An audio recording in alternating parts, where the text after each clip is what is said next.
everyone, today we're going to do some mono printing. Before you start, please can you check that you have the following things. You will need some ink in all three primary colours and black. You'll also need some masking tape, a spoon to help serve up your ink, and some rollers. You'll need some acetate as well, which is just this kind of thin sheet of plastic. You'll need some scrap paper, which I don't think was delivered to you, so please prepare that at home. And you'll also need some different colour papers. If you've got extra colours at home that you want to experiment with, you can definitely use those as well. And last but not least, you will need your object. I was going with the idea of force today, so I chose this crushed can. You can choose one object or you can choose multiple objects, up to you. I'd maybe keep it simple for the first task anyway, and then you should have a little bit of time to experiment afterwards. Okay, so before we start, I'm just going to show you how to set up for mono printing. You'll need your acetate, and then you'll need some masking tape. And we just want to hold this still on the table, so I would tape it down in each corner.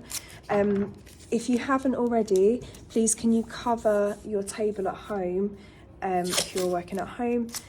It's very, very messy mono printing, which makes it fun, but please make sure that all of your parents' furniture and everything is all protected. Okay, so just taping down your acetate before you start. You will need to perhaps stir or shake your ink. I think start with black for the first one. So if you, I'm not sure if you can see on the camera there, there's like a layer of where the ink has kind of separated into a more liquidy part before you squeeze it out onto here, and it'll be the same if you're using the tube.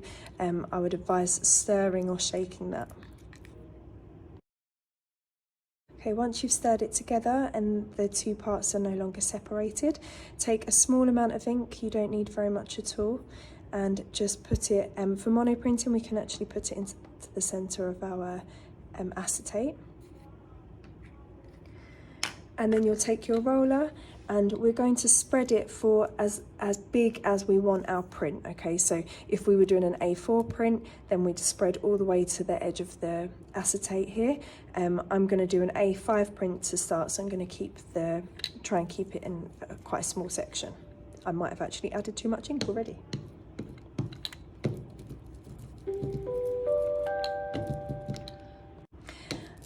Okay, so I think you might be able to see here, I've definitely got too much ink, and actually I'm really pleased that I've shown you this. Maybe you can see there's like the ripples on the roller. That basically means, especially for mono printing, that's way too much ink. So I'm actually going to scrape a little bit off and put it back into my ink pot, and then I'll show you how to spread it properly. I'm not sure if you just saw that on the time lapse. In order to kind of like push aside the parts that I don't need, I'm pushing the ink up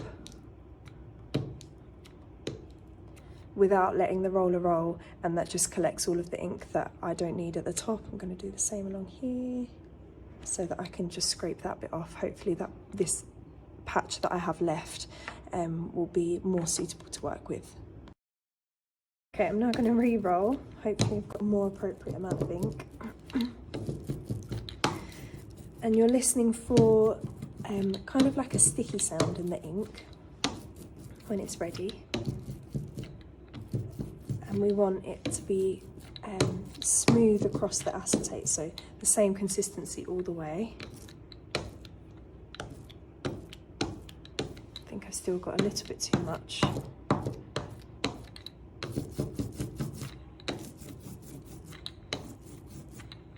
Okay, once you've got it as smooth as you can, you're going to take some of your blotting paper, your scrap paper.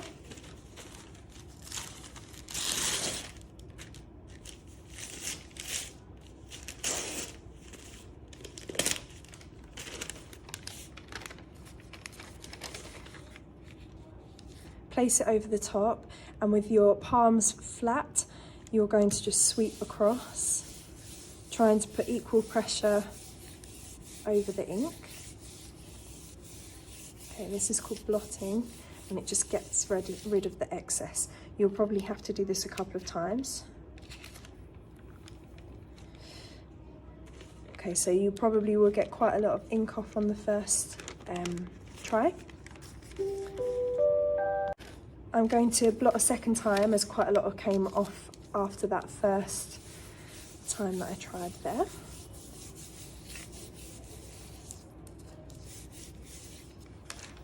Okay, so that's maybe more where you might be ready to print. If you can see already, I think the surface of my table is slightly uneven. I think there's some paint or something underneath that's making it not so smooth.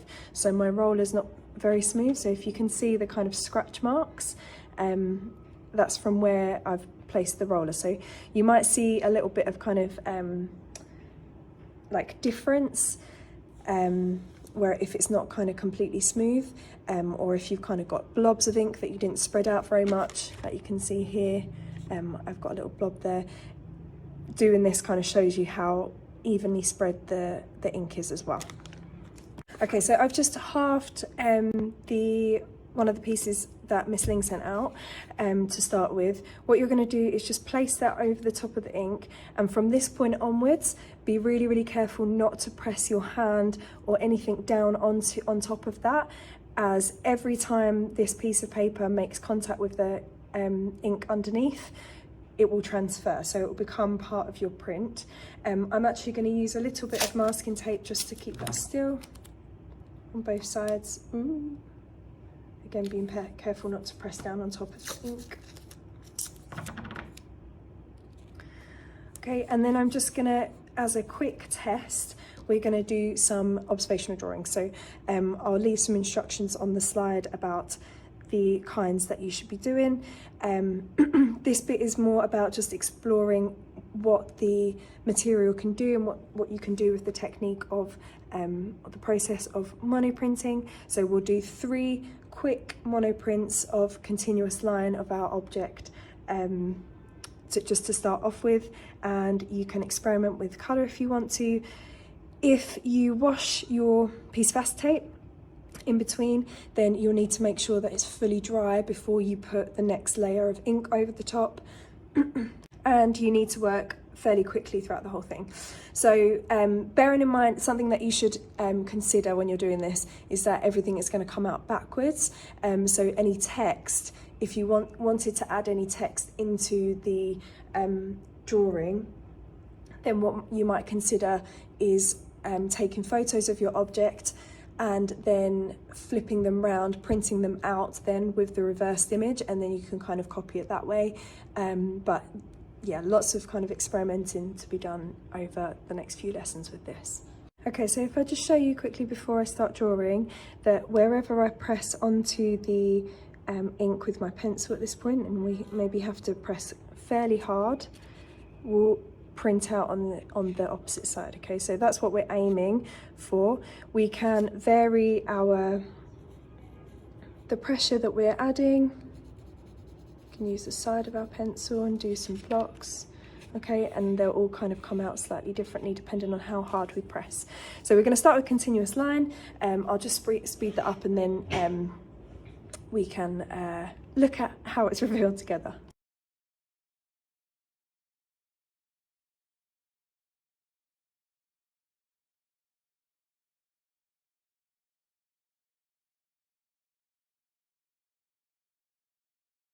Okay, so I've just finished my first continuous line drawing. I have just used line for this one, and we can do a couple of others with shading. So once you're done, you'll just peel away your drawing, and hopefully you'll have a nice clear line, a little bit like that on the reverse.